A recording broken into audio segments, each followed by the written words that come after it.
Okay, first of all, well, nobody has ever had a UFO experience unless they've agreed to it anyway. I know they don't believe that, but that is the truth. Now, like I said, I've worked with thousands and thousands of people. We have gone through every kind of past life you could possibly imagine. Every one of you have had past lives. I've not found a single person who has not. It doesn't mean just Earth.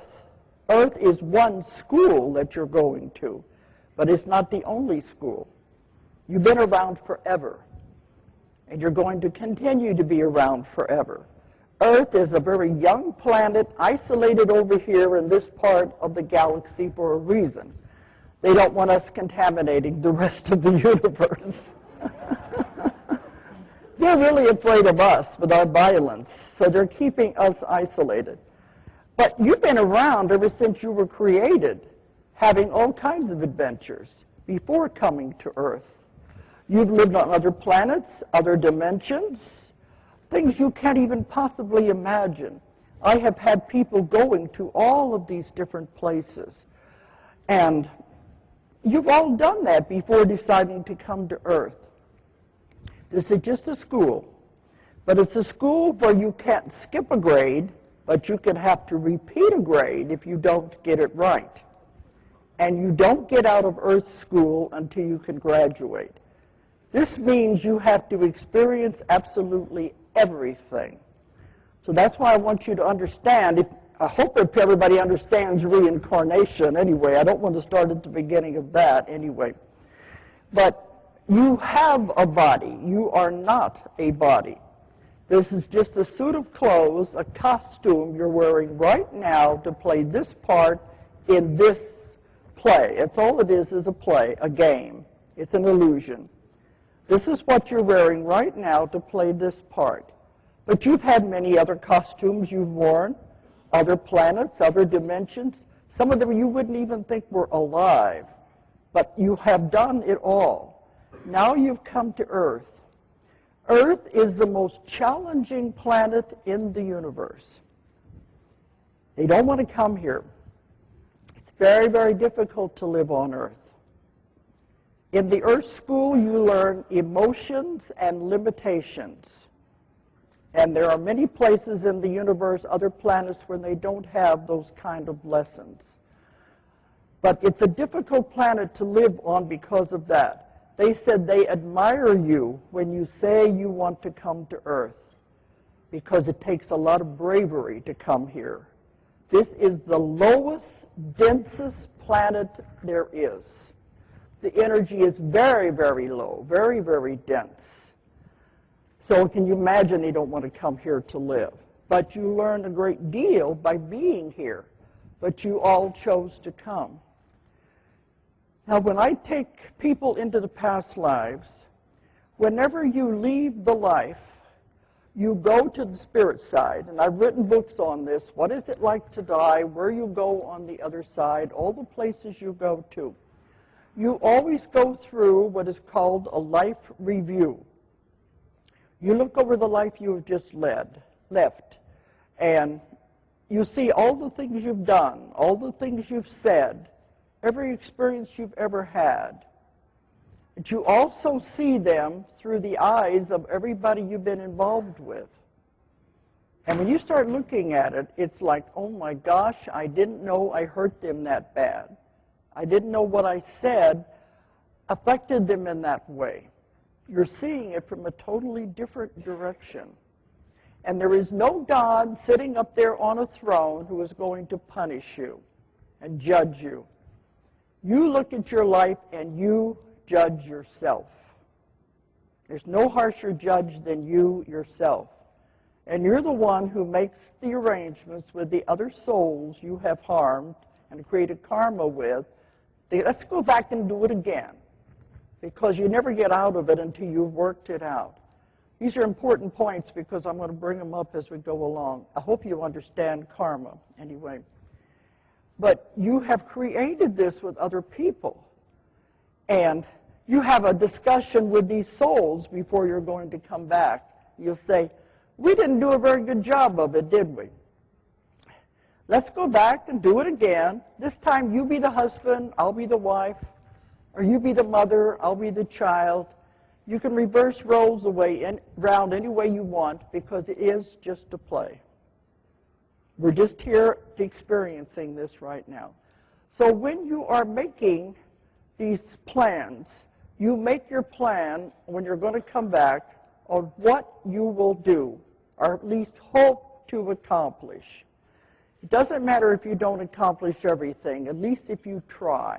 You make a plan on what you want to try to accomplish. Now, when you are making those plans, the ETs are also very much involved because they're all experiencing lives going back and forth also. And they will talk to you and say, you know, while you're on Earth this time, we're going to be involved in this project. Would you like to be part of it? And you say, okay, it sounds interesting. I'll volunteer to be part of this project. Now, over there, everything looks simple, looks easy. They'll say, oh, I can do all of that. But then when you come here, it's not that easy because you get caught up in the emotions. Everybody comes in with their own little plan, and everything clashes. There's all the emotions you have to live with. And you don't realize that when you say, I'm going to do this and come back. But another trick to the whole thing is, when you come in, you have your plan, you know what you want to accomplish. All the parts are very clear over there, but when you get here, you don't remember anymore. Because as soon as you come into the body, all memory is erased. So you come in with the blinders on. I have people that I've taken through the birth experience. And they're saying, I got to remember, I got to remember. And then they're being born, and they'll say, I don't remember anymore. I asked them one time, wouldn't it be easier if we remembered our plan, if we remembered what we were going to try to accomplish, if we remembered our association with other people, wouldn't that be easier? They said, no, it wouldn't be a test if you knew the answers. So you have to come in and fumble around till you get back to remembering again. That's what's happening right now. Things are changing in the world. We call it the veil is spinning. It's called the awakening. The veil is beginning to lift. We're finally beginning to figure out why we're here and what we're supposed to be doing, because this is a very important time in the world to be here right now. But you all volunteered to be here right now, and that's the important thing. Okay. Now, in order to understand what I'm going to be telling you, you have to go back to the beginning of the world. That's all the way back to explain it. Because when you come to Earth, you live lives after life after life. You have hundreds and hundreds of lives because you have to understand every single situation. You have to be every nationality. You have to be every religion. You have to live on every continent in the world. You see the amount of knowledge you must accumulate? You can't do all of that in one lifetime. This can take hundreds and hundreds of lifetimes to learn all of these things before you can go back and graduate. So you accumulate karma during that time. What goes around comes around. That's a law of the universe. It must be paid back. So if you've been doing this for hundreds and hundreds of lives, a lot of us get stuck. We're just making the same mistake again and again and again instead of moving forward. They said, doesn't matter to them how long it takes you to learn a lesson. You have eternity. Do you want to take eternity to learn it? Because every time you come back with karma, you are put together with the same people, same circumstances, only now it's even a little harder until you finally learn the lesson. That's what I mean by the awakening. The veils start lifting. We have gotten trapped in karma. We're going round and around in the wheel of karma instead of progressing. This is very important to the story that I'm going to be telling you. Okay. But in the very, very beginning, and I've lectured on this other times at this conference, we were created by the ETs. So they have been involved with us since the very, very beginning. This is why they have so much interest in us, because they have always taken care of us since the very beginning. In the very beginning, whenever there are councils, there's councils over solar systems, there's councils over galaxies, there's councils over universes. They're all very set plans and rules and regulations that everything is run by. So whenever a planet reaches the point when it can support life, this is very, very important in the history of that planet. And it goes into the council in the history books. The planet is now ready to receive life. It has to be cooled down to the point where life can exist. Now, I have taken people back, and see, I don't lead these people. They just go to these past lives. Some of these people have gone back to when the world was being created. I've had them be part of when the universes were being created. You've all done that. You've all been co-creators. You imagine the power you have and you don't even realize it.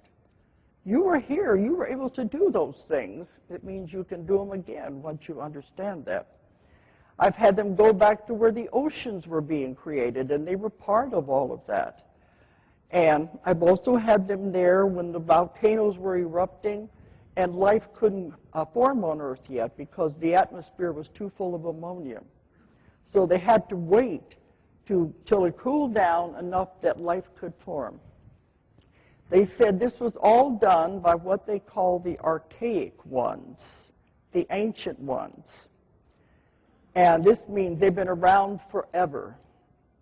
They said in the very beginning, the archaic ones did it because that was how they were formed. And as they went out into space and began to travel, their job was to create life on any planet that was suitable to have life. And people always say, well, how does God fit into this picture? This is a way of putting the evolutionist theory and the creationist theory together, because God is very much involved in the picture. They call him the source of everything, and that's where we all began. Every one of us started with the source, including the ETs. They are closer to God, if you want to call him that, than we will ever be, because they've been following his instructions since the beginning, but also they depend on him for their very life. They don't consume food the way we do. They absorb light through their bodies. And we're eventually getting to that point. We're all progressing in that direction. They absorb light through the skin. And I said, well, where does the light come from? It comes from the source. So they are closer to him than we will ever be. And they have been receiving instructions since the beginning of time. You go here, you go there, this is what they do. Many of them never go back to their home planets. Many of them don't even have a home planet to go back to because it's been destroyed. So this is their job, to just go from place to place, checking on these things. Can you imagine how many eons of time this would take as you had to go and keep progressing and checking all of this? Because it would be thousands and thousands of years on each part of all of this. So when the Earth finally cooled down enough to support life, they said go to Earth and introduce life on the cellular stage. And they never know what the life is going to look like. The important thing is to get life started. Start it with a single cell organism, and then it will multiply. To get life of some kind going, they don't care what it forms into as long as it is life and begins to grow. First it'll be plants, then animals. It takes a long time. I'm probably going to have to condense this down some because there's a great deal of information to cover.